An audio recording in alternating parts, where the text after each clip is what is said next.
மாதா பிதாவாகி மக்களாகி மருடலும் mall விசும்பும் தானாகி கோதாவிரியாய குமரியாகி கொல்பொலி தோளாடை குடகனாகி போதாஜ மலர்கொண்டு போற்று நின்று புனைவார் பிறப்பருக்கும் புனிதனாகி யாதானும் உன்னை நினைந்தார்க்கு எளியதாகி அழல்வண்ண வண்ணர்த்தாம் நின்றவாறே. ஆதித்யாஜ சோமாஜ மங்களாஜ புதாஜ குரு சுக்ர சனீபியஸ்ச ராகவே கேதவே நமோ நமஹா. உலகம் முழுவதும் வாழக்கூடிய அன்பு பக்தர்களே, முக்கியமான கிரக அமைப்புகள் இந்த ஜூன் மாதம் 2ஆம் தேதி முதல் ஜூலை மாதம் 12ஆம் தேதி வரை ஏறக்குறைய 45 நாட்கள் செவ்வாய் பகவான் ஆட்சி பலம் பெறுகிறார். இதில் குறிப்பிட்டு சொல்ல வேண்டிய விஷயம் என்ன அப்படின்னு கேட்டிங்கனாக்கா, குருவும் சுக்கிரனும் அஸ்தங்கமாகிய நிலையில் இருக்கிறார்கள். பொதுவாக கிரக அமைப்புகளிலே ஆதித்யாதி நவகிரகங்களில் அஸ்தங்கமான கிரகங்கள், அஸ்தங்கம்னா சூரியனை அந்த கிரகங்கள் நெருங்கி அல்லது சூரியன் அந்த கிரகத்தை நெருங்கி கிராஸ் பண்ணி திரும்பவும் குறிப்பிட்ட டிஸ்டன்ஸ் வெளியில் போகிற வரையிலும்.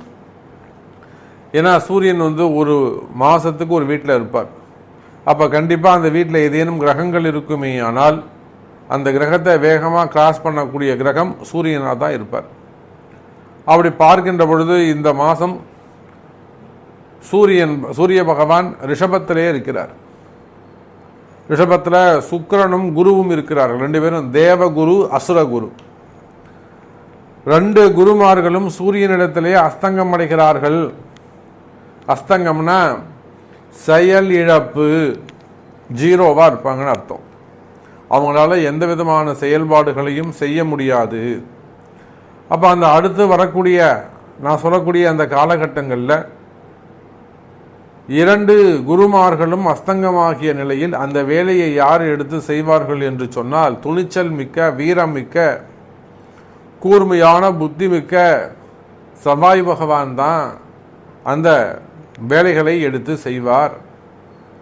அப்போ இனி வரக்கூடிய காலங்களிலே அடுத்த ஒரு 45 நாட்கள் மிகுந்த ஒரு பவர்ஃபுல் பிளானட்டாக, அதிகாரம் மிக்க ஒரு கிரகமாக நம்முடைய இந்த செவ்வாய் கிரகம் இருக்க போகிறது. பொதுவாக செவ்வாய்க்கு 2 யோகங்கள் சொல்லுவாங்க. ஒன்று குரு மங்கள யோகம்.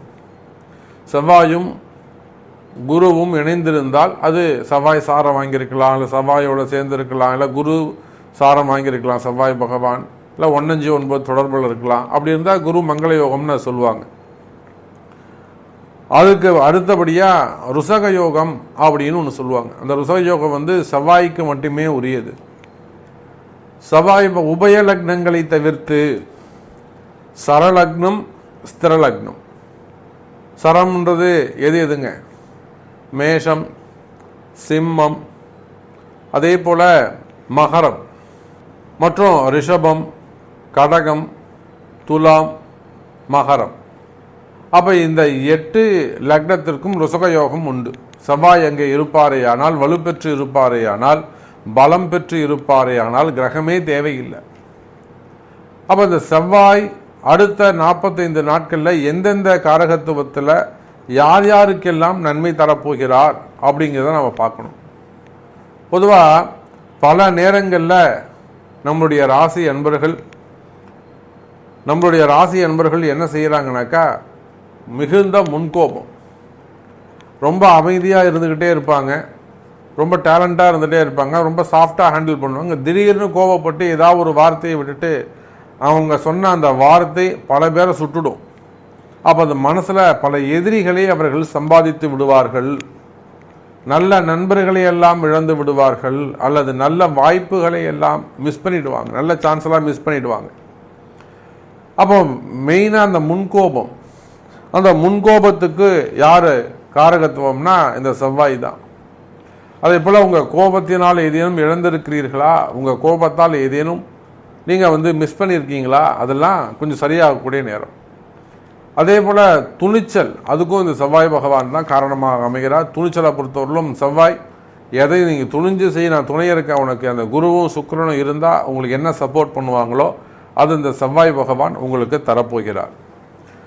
இப்படி இந்த மாதிரி நிறைய சப்ஜெக்ட் நாம் உள்ளே பார்க்க போகிறோம். ஒவ்வொரு ராசிகளுக்கும் குறிப்பாக உங்கள் ராசிக்கு என்ன நடக்க போகுது அப்படிங்கிறத சொல்ல போகிறோம். உங்களுக்கு எது ப்ளஸ் பாயிண்ட்டாக இருக்க போது, எது மைனஸ் பாயிண்ட்டாக இருக்க போது ரொம்ப ஆர்வத்தோடு இருக்கிறீர்கள் என்பது தெரிகிறது. வாருங்கள் நாம் ஃபுல் டீட்டெயிலாக பார்க்கலாம். துலாம் ராசி நேயர்களே, இந்த துலாம் ராசியை பொறுத்தவரையில் செவ்வாய் பகவான் உங்களுக்கு நேர் 7வது பார்வையாக துலாம் ராசியை பார்க்கிறார். இப்போ நம்ம பார்த்துக்கிட்டு இருக்கிறது செவ்வாய் பகவானை அடிப்படையாக கொண்டு தான். இந்த செவ்வாயுடைய மாற்றம் குறிப்பாக குருவும் சுக்கிரனும் அஸ்தங்கமான காலத்தில், ஏன்னா இப்போ நன்மை செய்யறதுக்கு கிரகம் வேணும். சனியால் நன்மை செய்ய முடியாது, ராகு கேதுவால் நன்மை செய்ய முடியாது. சந்திரனை நம்ம தினந்தோறும் ஒரு இடத்துல இருப்பார். அப்போ ஓரளவுக்கு வலிமையான கிரகம், துணிச்சலான கிரகம், வீரமான கிரகம் அப்படின்னு நம்ம இப்போ செவ்வாயை தான் பார்த்தாலும். துலாம் ராசிக்கு நல்லது நடந்துட்டு ராகுல் கேந்து வெளியில் போயிட்டாங்க, அர்த்தாஷ்டம சனி முடிஞ்சது. இப்படி நம்ம ஏதாவது ஒரு நல்லது சொல்லி தான் நாமளும் பார்க்குறோம். ஆனாலுமே கூட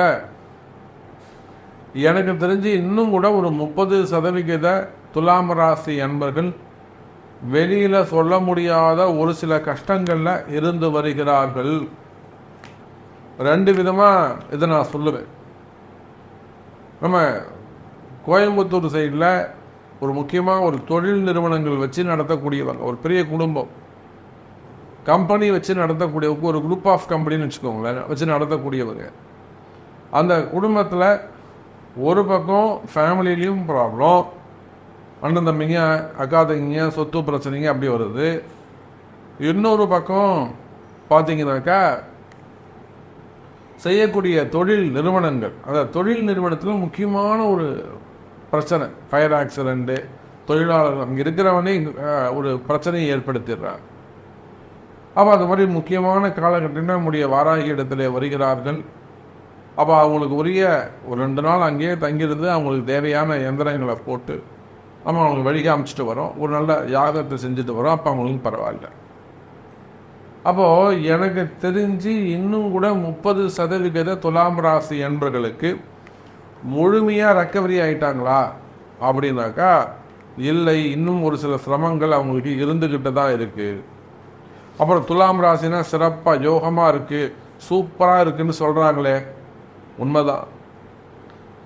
இதில் உங்கள் தலையெழுத்து என்னங்கிறத நீங்கள் செக் பண்ணிக்கணும். அதுதான் உங்கள் பிறப்பு ஜாதகம். துலாம் ராசி என்பது எல்லாருக்கும் நல்லா இருக்கு, மழை எல்லாருக்கும் தான் நல்லா இருக்கு. எந்த வீட்டில் ஓட்டை இருக்கோ அங்கே உள்ள மழை கூட்டம் அவங்களுக்கு கஷ்டமாக இருக்கும். புரியுதுங்களா? ஒரு மழை பெய்யுது, இப்போ அதுவும் இந்த வெயில் காலத்தில் மழை பெஞ்சால் எல்லாருக்கும் சந்தோஷம் வந்துடும். அதுவே ஒரு 4 கூரை வீடுகள்லையோ இல்லை 4 மாடி வீடுலேயோ கூட கொஞ்சம் ஓட்டை இருக்குன்னு வச்சுக்கோங்க, ஹோல்ஸ் இருக்குன்னு வச்சுக்கோங்க, அந்த மழையை அவர்களுக்கு என்ன பண்ணுங்க, எதிரானதாக கஷ்டத்தை கொடுக்கக்கூடியதாக மாறிவிடும். அப்போ மழை என்பது பொதுவான ராசி பலன். அது நன்மையா தீமையா அப்படிங்கிறது உங்களுடைய தலையெழுத்து, பிறப்பு ஜாதகம். இந்த வேறுபாட்டை நீங்கள் தெரிஞ்சுக்கணும். நிறைய துலாம் ராசி என்பவர்கள் கமெண்ட் பாக்ஸில் பாருங்க, எனக்கு இது நடக்கவே இல்லை, எனக்கு இது நடக்கவே இல்லை. ஏன் நடக்கலை? எது உங்களுக்கு தடையாக இருக்குது? அதுக்கு நீங்கள் என்ன முயற்சி எடுத்தீங்க? நான் அங்கே ஜாதகம் பார்த்தேன், இங்கே ஜாதகம் பார்த்தேன், வழிபாடுகள் சொன்னாங்களா? அது செஞ்சீங்களா? அதுக்கான என்ன முயற்சி எடுத்தீங்கிறது தான் இங்கே கேள்வி. அப்படி பார்க்கின்ற பொழுது துலாம் ராசி என்பர்களே, இந்த செவ்வாயுடைய நேரடி பார்வை, நீங்கள் ஒரு சாதாரண விவசாயியாக இருக்கலாம், அங்கே போய் பாருங்கள், எத்தனை தோப்பு வச்சுருக்காங்க, எத்தனை தோட்டம் வச்சுருக்காங்க, காடுகளை வச்சுருக்காங்க, காடுகளை வச்சு காய்கறி பயிரிடுறாங்க விவசாயிகள். இன்னும் சொல்ல போனால் ஒரு தோட்டத்தில் அற்புதமான ஒரு பொருள் அற்புதமாக அவங்களுக்கு அந்த வாழ்க்கையை மாற்றி கொடுத்தது, ஒரு அதிர்ஷ்டம். அப்போ அந்த மாதிரி உங்களுக்கு நல்லது நடக்கணும். அப்போ அதுக்கு என்ன பண்ணணும்? உங்களுக்கு நல்ல குரு கிடைக்கணும். நீங்கள் முதல்ல உங்கள்கிட்ட தேடுதல் இருக்கணும். இந்த பிஸ்னஸ் எனக்கு இப்படி தொழில் இப்படி நடந்துட்டு இருக்கு சாமி, தோட்டம் இப்படி இருந்து காப்பு இருக்குது, ஆனால் எனக்கு விளைச்சல் இல்லை அல்லது விளைச்சல் இருக்கு, விலை இல்லை, இப்போ உங்கள்கிட்ட இருக்கக்கூடிய அதுக்கு என்ன பரிகாரங்கள் பண்ணணும், அதுக்கு என்ன யாகங்கள் செய்யணும் என்பதை அறிந்து செய்வீர்களே ஆனால் உங்க குடும்பமும் மகிழ்ச்சியா இருக்கும். துலாம் ராசி அன்பர்களே, உங்க குடும்பமும் மகிழ்ச்சியாக இருக்கும். குடும்ப பரிகாரம், குடும்பத்துக்கு தேவையான பிராயச்சித்தங்கள், வழிபாடுகள் செய்வீர்களே ஆனால் இதுதான் நேரம். சாமி உங்களுக்கு அனுகிரகம் செய்வதற்கு வரம் கொடுக்கக்கூடிய நேரம். துலாம் ராசி அன்பர்களே, உலகம் முழுவதும் நீங்க எந்த நாடுகளில் வசிக்கக்கூடியவங்களாக இருந்தாலும், உலகம் முழுவதும் நீங்க எந்த தொழில் செய்யக்கூடியவங்களாக இருந்தாலும், உலகம் முழுவதும் நீங்க எந்த உத்தியோகம் செய்யக்கூடியவர்களாக இருந்தாலும், எந்த தொழிலா இருக்கலாம், எனி ஜாப், எனி பிசினஸ். அப்போ துலாம் ராசி நேயர்களே, செவ்வாயுடைய அனுகூலமான பார்வை, நேரடியான பார்வை உங்களுக்கு கிடைக்கின்றது அடுத்த 45 நாட்களுக்கு. இதனால என்ன ஆகும்னா 90% நன்மை நடக்க போகுது துலாம் ராசி நேயர்களே. அப்ப நான் சொன்ன துலாம் ராசி நேயர்களுக்கு உண்மையான கஷ்டங்கள் இருக்கு, அது என்ன மாதிரியான கஷ்டங்கள் என்பது எனக்கு தெரியும்னு நான் ஒரு பதிவு சொல்லியிருந்தேன். அப்ப இந்த கஷ்டங்கள் விலக வேண்டுமா, அவங்களுடைய பிறப்பு ஜாதகத்தை கொண்டு அதுக்கான வழிமுறைகளை அறிந்து செய்வீர்களே ஆனால் நல்ல முன்னேற்றம் ஏற்படும். எனதருமை துலாம் ராசி நேயர்கள், குறிப்பா காவல்துறை அதிகாரிகள், ஒரு பெரிய காவல்துறை அதிகாரி துலாம் ராசியில இருக்கிறார். அவர் ஒரு ப்ரமோஷனை எதிர்பார்த்து உட்கார்ந்து இருக்கிறார், ஒரு வளர்ச்சி எதிர்பார்த்து உட்கார்ந்து இருக்கிறார். அதே சமயம் அவங்க ஒரு தொழிலும் தொடங்குறாங்க வேறொருவர் மூலமாக. அப்போ அவங்களுக்கு எல்லாம் அந்த மாதிரி காவல்துறையில் இருக்கக்கூடியவங்களுக்கெல்லாம் ஒரு நல்ல அற்புதமான முன்னேற்றம். அல்லது ஒரு கஷ்டமா இருக்கு சாமி, நீங்க நல்லா இருக்குங்கிறீங்க, என் மேல தேவையில்லாத ஒரு வீண்பழி அவமானம் இருக்கு, தேவையில்லாத மன சங்கடங்கள் இருக்கு, தேவையில்லாத வீண்பழிகள் இருக்கு, என்கொயரி நடந்துகிட்டு இருக்கு, டிபார்ட்மெண்ட் வைஸ் நடக்கக்கூடிய என்கொயரிகள் இருக்கு, அந்த மாதிரியான கஷ்டங்கள்ல இருக்குமே ஆனால் கவலை வேண்டாம். துலாம் ராசி என்பவர்களே, உங்களுக்கு ஃபேவரபிளா செய்ய முடியும். இதெல்லாம் உங்களுக்கு தெரியும், ஏற்கனவே நான் நிறைய பதிவுகளில் சொல்லியிருக்கிறேன். அந்த மாதிரியான பிரச்சனைகள் இருக்குமே ஆனால் நன்மை நடக்கும், அப்படியே மாற்ற முடியும். எத்தனையோ வெளிநாடுகளில் இருக்கக்கூடிய வேலையில இருந்து சட்ட சிக்கல்களில் இருப்பாங்க, ஊருக்கே வர முடியாத சட்ட சிக்கல் இருப்பாங்க, விசா ப்ராப்ளமாக இருக்கும், என்கொயரி ப்ராப்ளமாக இருக்கும், அங்கே ஏதேனும் வம்பு வழக்குகளாக இருக்கும், இல்லை இங்கே போலீஸ் கேஸாக இருக்கும், ஒரு பெரிய என்கொயரியாக இருக்கும், பதவி போட்டிகளால் என்கொயரியாக இருக்கும். அப்போ இந்த மாதிரியான பிரச்சனையான காலங்களில் கூட அன்னை வாராசி இடத்திலே வருவார்களே ஆனால் அவங்களுக்கு நல்ல பரிகாரங்கள் உண்டு. ஸோ துலாம் ராசி என்பவர்களே, உங்களுடைய கஷ்டங்கள் என்ன என்பது தெரியும்.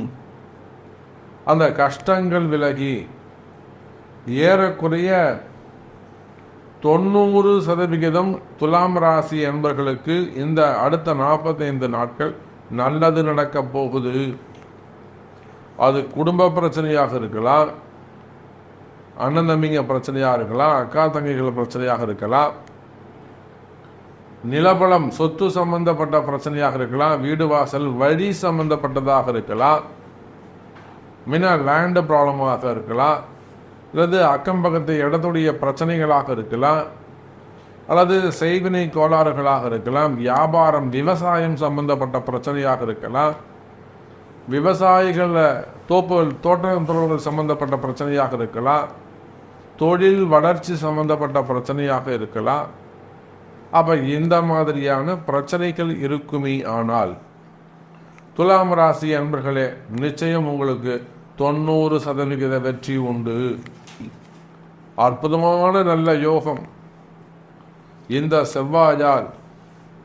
அதுவும் குறிப்பா துலாம் ராசியை பொறுத்தவரையில இந்த செவ்வாய் பகவான் பரணி மற்றும் கிருத்திகை இந்த அஸ்வினி நட்சத்திரத்தை கடந்து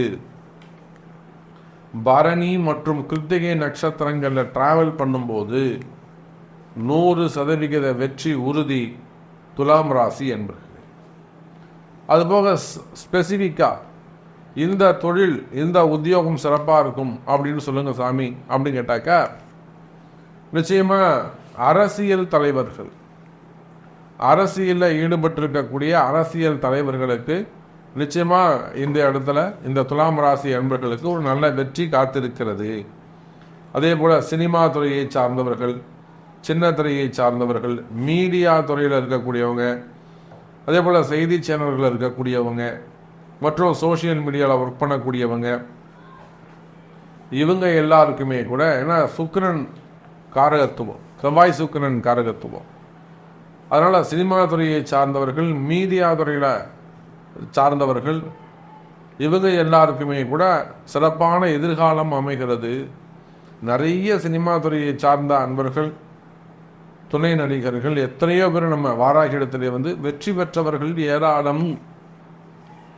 அதுக்கு அடுத்தபடியாக பார்த்தீங்கன்னாக்கா மருத்துவமனைகள், ஏன்னா செவ்வாயுடைய காரகத்துவம் நம்ம எடுக்கிறோம். மருத்துவமனைகள், லேபு, எக்ஸ்ரே நிறுவனங்கள், அது போக பெரிய பெரிய ஆலைகள், ஃபேக்ட்ரிஸ் வச்சு நடத்தக்கூடியவர்கள், இந்த மாதிரியான தொழில் செய்யக்கூடியவங்களுக்கும் துலாம் ராசியாக இருப்பார்களே ஆனால் நன்மை நடக்கும். இதில் ஏதேனும் உங்களுக்கு கஷ்டம் இருக்குமே ஆனால், மன கஷ்டமோ பண கஷ்டமோ அல்லது கடன் பிரச்சனைகளோ அல்லது தொழில் பிரச்சனைகளோ இட பிரச்சனைகளோ இடதோஷமோ இருக்குமே ஆனால் நிச்சயமாக உங்களுடைய பிறப்பு ஜாதகத்தை கொண்டு தொடர்பு கொள்ளுங்கள். நிச்சயமாக அது சரி செய்யப்படும் என்பதை தெரிவித்துக் கொண்டு மீண்டும் வேறொரு அற்புதமான பதிவில் உங்களை சந்திக்கிறேன். நன்றி, நமச்சிவாயம். ஜெய் வராகி, ஜெய் ஜெய் வராகி.